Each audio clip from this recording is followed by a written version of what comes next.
Olá pessoal, tudo bem com vocês? Eu sou o professor Pedro e hoje teremos mais uma aula de história. Mas antes de começarmos, gostaria de dar uma palavrinha com vocês. Espero que estejam todos bem, que estejam todos se cuidando, durante essa pandemia, evitando aglomerações, que quando necessário sair, estejam saindo de máscara, tá? Fazendo higienização das mãos. É muito importante se cuidar para que voltemos à normalidade o mais rápido possível, ok? Segundo recado, pessoal, sobre esse formato de aulas EAD que nós estamos tendo. É muito importante, ressaltar que para dar certo, vocês precisam fazer as atividades. E além de fazer as atividades propostas, que são enviadas para vocês pelos tutores, é muito importante vocês enviarem, para que eles possam entender que vocês estão tentando, tirando dúvidas, que vocês estão compreendendo, participando, tá bom? Então é muito importante. Então qual que é o procedimento? Vocês assistem às videoaulas, depois resolvem as atividades. Essa é uma oportunidade de vocês perceberem se entenderam ou não o conteúdo, tá? A partir das atividades. Se ficou dúvidas, vocês entram em contato com o professor tutor e ele vai buscar as respostas, vai buscar esclarecimento para vocês. O que não pode é deixar de fazer as atividades, ok? Então vamos para a aula de hoje. Na última aula, nós fizemos uma revisão do conteúdo da apostila 1.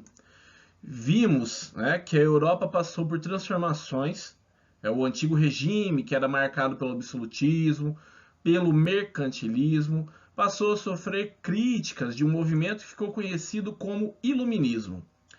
Hoje, vamos ver como essas ideias iluministas se espalharam e estão presentes hoje no nosso dia a dia. Vamos lá? Para a aula de hoje, peço que abram a apostila 2. Vamos trabalhar a partir do módulo 6. O iluminismo se espalha e chega aos nossos dias. Ok? Peço que abram na página 108. Prontos? Podemos? Ok.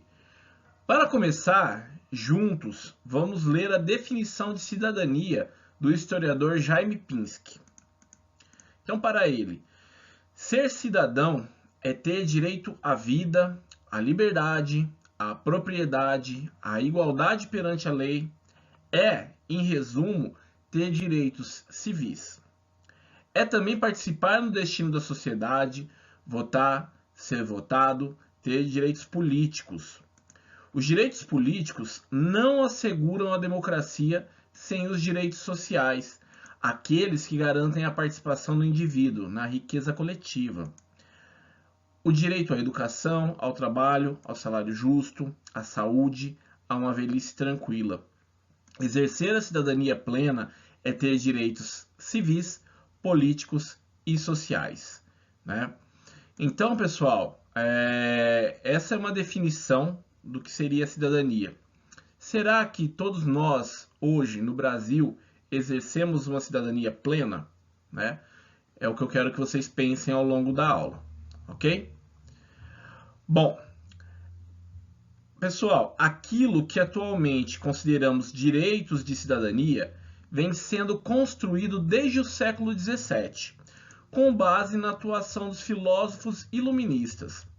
Eles foram suporte para os movimentos e as revoluções que aos poucos limitaram o poder dos reis e ampliaram os direitos e as possibilidades de atuação dos cidadãos.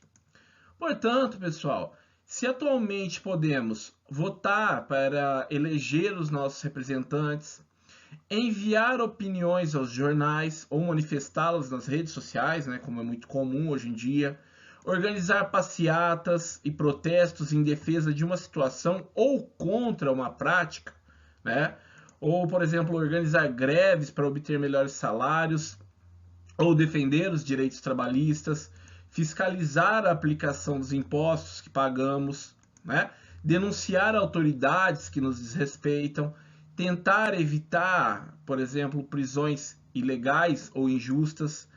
Tudo isso nós devemos ao iluminismo, tá? Então, percebam como está presente no nosso dia a dia essas ideias que estavam sendo discutidas desde o século XVII, ok? É evidente, porém, que esses direitos variam muito, né, de país para país. Há países, por exemplo, em que os direitos de cidadania são mais amplos e garantidos, né, são assegurados. Já em outros países, no entanto, ainda são muito limitados.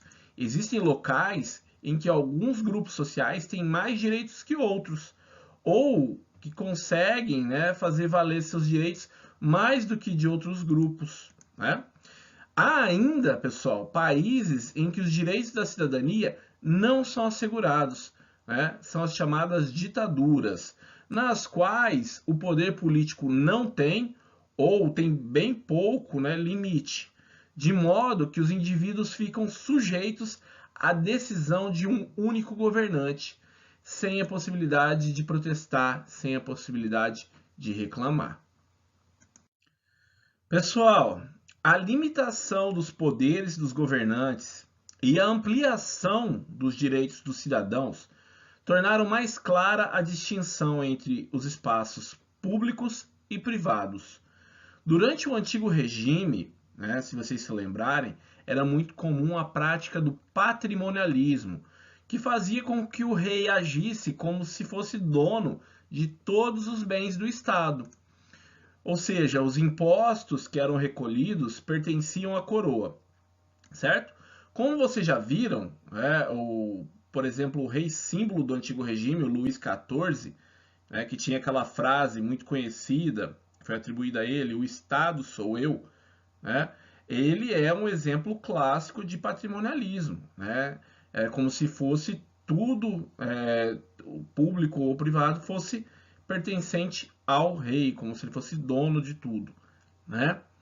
Os ideais do iluminismo vão criar condições para que os governantes passassem a ser vistos como representantes dos cidadãos, ok? Então, o iluminismo vem contra a ideia desse patrimonialismo que era muito comum no antigo regime. Nesse sentido, pessoal, o detentor do poder político deveria obedecer às leis, né, e usar temporariamente os bens do Estado, né, temporariamente, enquanto estivesse no poder, que eram, né, esses bens chamados de públicos, pois pertenciam à população que vive no país, né, naquela região. Hoje, é esse entendimento, né, essa diferenciação do que é o público e do privado, que permite que autoridades sejam investigadas e, quando necessário, punidas quando descumprem as leis ou praticam corrupção, né, que é o uso de um dinheiro público em benefício próprio. O espaço público é onde o cidadão, né, é onde se dão as relações políticas, certo? Das quais esses cidadãos podem participar votando e sendo votados, protestando, propondo, exigindo. Mas é também nesse espaço que estão os bens e serviços que pertencem a todos, ok? Por serem constituídos e mantidos com o dinheiro de todos, que é recolhido na forma de impostos, certo? O que é público é de todos os cidadãos, da coletividade. E o uso do espaço público é regulamentado por lei, certo? Já o espaço privado é onde se dão as relações que dizem respeito à intimidade e aos interesses e direitos privados, ou seja, direitos individuais que pertencem a cada indivíduo e a um grupo de pessoas próximas entre si, né, como uma família, por exemplo. Cada grupo luta por seus interesses, que nem sempre caminham na mesma direção, ok? Então, por isso existem vários conflitos. Na apostila, temos um exemplo na página 109. Abram aí. Em 2017, o governo Temer defendeu a reforma trabalhista no Congresso Nacional. A proposta alterava leis e mudava uma série de regras na relação entre patrões e empregados. Participaram grupos representantes dos empresários, como a CNI, a FEBRABAN, a CNA, entre outros, que se organizaram e estiveram no Congresso Nacional no mesmo ano, defendendo a reforma, certo? E vendo ela como uma modernização da legislação trabalhista. Então, esse era o ponto de vista de quem defendia o interesse dos patrões. De outro lado, centrais sindicais como a CUT, a Força Sindical, a CGT, entre outras, organizaram-se e convocaram uma greve geral e manifestações contra a reforma, que foi considerada por eles, prejudicial aos trabalhadores, por retirar direitos e garantias que há muito tempo foi constituído. Na imagem que vocês podem ver ao fundo, é uma das manifestações no dia da greve geral, em abril de 2017, na cidade de São Paulo. Esse direito de se manifestar sobre um mesmo assunto, tanto a favor quanto contra, é algo que já era defendido, então, desde o século XVII, e nós usufruímos hoje em dia. Então não devemos abrir mão dessa cidadania, desse direito de protestar. Quando interesses privados se chocam no espaço público, o Poder Judiciário é que deve resolver os conflitos, com base nas leis. Então, pessoal, é necessário que grupos privados não pensem apenas no seu interesse e tentem entender as necessidades de outros grupos da sociedade. Sendo assim, devem-se buscar soluções que atendam aos interesses da maioria da população, considerando a necessidade dos grupos mais vulneráveis, tanto social quanto economicamente, ok? Ou seja, é necessário que o espaço público seja um espaço compartilhado entre todas as comunidades de uma população, ok? Uma comunidade, portanto, é formada pelo eu e pelos outros, E o que se deseja é que vivam em paz e harmonia, para que a miséria e a crueldade de conflitos e de guerras desapareçam e prevaleça a fraternidade, que deve unir e sustentar pacificamente a humanidade. Para que os espaços públicos sejam de fato compartilhados, além de lutar por nossos direitos, temos deveres em relação à comunidade. Então não é só direitos, também temos deveres. Como, por exemplo, respeitar as leis, é uma forma de respeitar o direito dos outros, ok? Além disso, tratar os bens públicos como se fosse de todos, também é um dever de todo cidadão. O iluminismo ultrapassa as fronteiras da Europa. O que isso quer dizer, pessoal? Quer dizer que ele se espalhou pelo mundo. Os ideais iluministas surgiram na Europa, mas não permaneceram apenas em seu local de origem. Por meio da enciclopédia, que nós já conversamos, de livros e panfletos, também das idas e vindas entre a Europa e as colônias, difundiram-se por todo o continente esses ideais e chegaram até a América. Essas ideias não assumiram as mesmas características em todos os lugares, mas foram adaptadas à realidade específica de cada local e, obviamente, ao interesse de cada grupo. Cada grupo, então, ia se apropriar das ideias iluministas de acordo com os seus interesses. Nessas adaptações, nem sempre houve coerência entre o que era o discurso e a prática, ok? Estamos chegando ao final de mais uma aula. Percebam a imagem que eu trago para vocês para esse encerramento. Uma imagem recente.